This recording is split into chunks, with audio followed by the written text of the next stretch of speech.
Disclaimer. इस लेख व वीडियो में निहित किसी भी जानकारी सामग्री गणना की सटीकता या विश्वसनीयता की गारंटी नहीं है।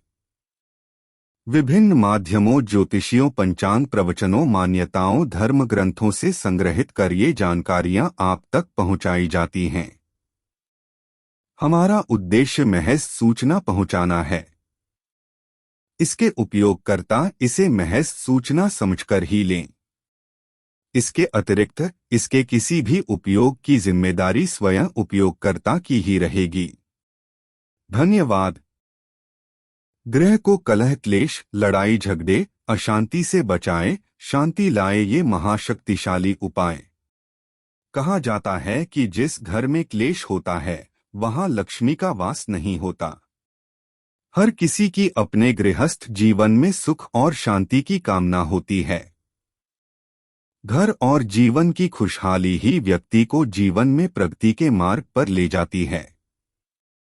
परिवार में व्याप्त कलह यानी कि क्लेश से व्यक्ति का जीवन कठिनाइयों से भर जाता है।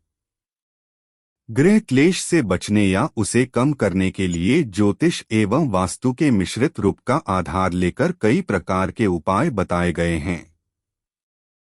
हम आगे आपको ऐसे ही कुछ उपाय बता रहे हैं जिनके इस्तेमाल से आपका जीवन सुखमय और खुशहाल बनाया जा सकता है।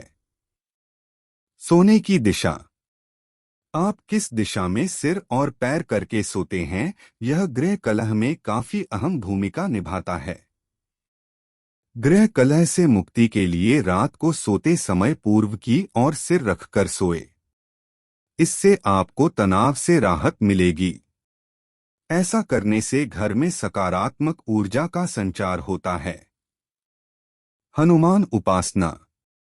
हनुमान जी की नियमित रूप से की गई उपासना आपको सभी प्रकार के संकट और गृह कलह से दूर रखता है। यदि कोई महिला गृह कलह से परेशान है तो भोजपत्र पर लाल कलम से पति का नाम लिखकर तथा हनुमंते नम का 21 बार उच्चारण करते हुए उस पत्र को घर के किसी कोने में रख दें। इसके अलावा 11 मंगलवार नियमित रूप से हनुमान मंदिर में चोला चढ़ाएं एवं सिंदूर चढ़ाएं। ऐसा करने से परेशानियों से राहत प्राप्त होगी। जलाभिषेक। प्रतिदिन सुबह में स्नान करने के बाद स्वच्छ वस्त्र पहनकर मंदिर या घर पर शिवलिंग के सामने बैठकर शिव उपासना करें।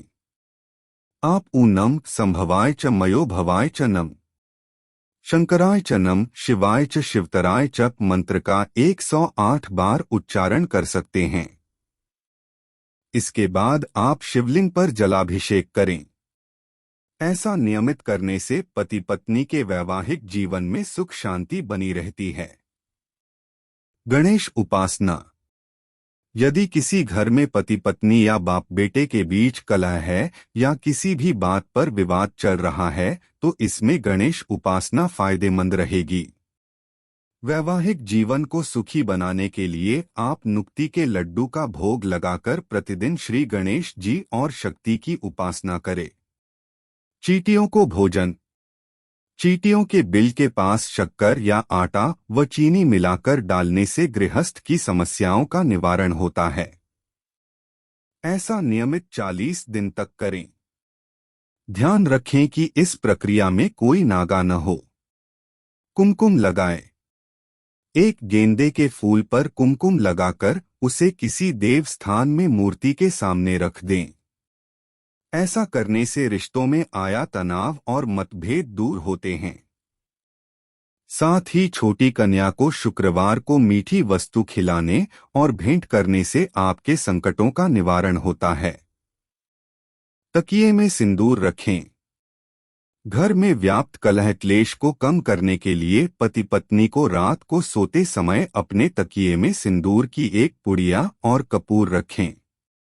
सुबह में सूर्योदय से पहले उठकर सिंदूर की पुड़िया घर से बाहर फेंक दें और कपूर को निकालकर अपने कमरे में जला दें।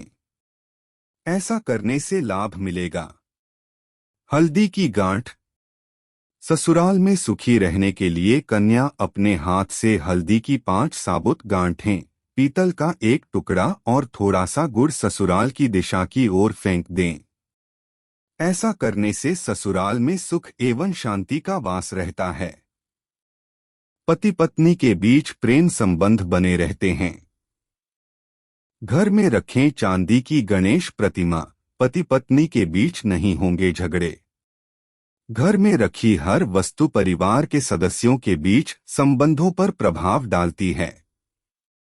सभी वस्तुओं की अलग अलग सकारात्मक और नकारात्मक दोनों प्रकार की ऊर्जा होती हैं। वास्तु के अनुसार बताई गई वस्तु सही जगह रखने पर घर में सकारात्मक ऊर्जा अधिक सक्रिय होती है। सामान्यतः शादी के बाद पति पत्नी के बीच छोटे छोटे झगड़े होते रहते हैं, लेकिन कई बार यही छोटे झगड़े काफी बढ़ जाते हैं। इन झगड़ों की वजह से दोनों के जीवन पर बुरा प्रभाव पड़ता है। ऐसे में मानसिक तनाव बढ़ने लगता है और वैवाहिक जीवन में खटास घुल जाती है। इससे बचने के लिए वास्तु और ज्योतिष में कई सटीक उपाय बताया गया है। शास्त्रों के अनुसार श्री गणेश को परिवार का देवता माना गया है। श्री गणेश की आराधना से परिवार की सुख समृद्धि और परस्पर प्रेम बना रहता है। इसी वजह से प्रथम पूज्य गणेश जी की मूर्ति घर में रखी जाती है। श्री गणेश की चांदी की प्रतिमा घर में रखने से पति पत्नी के बीच झगड़े नहीं होते और प्रेम बढ़ता रहता है।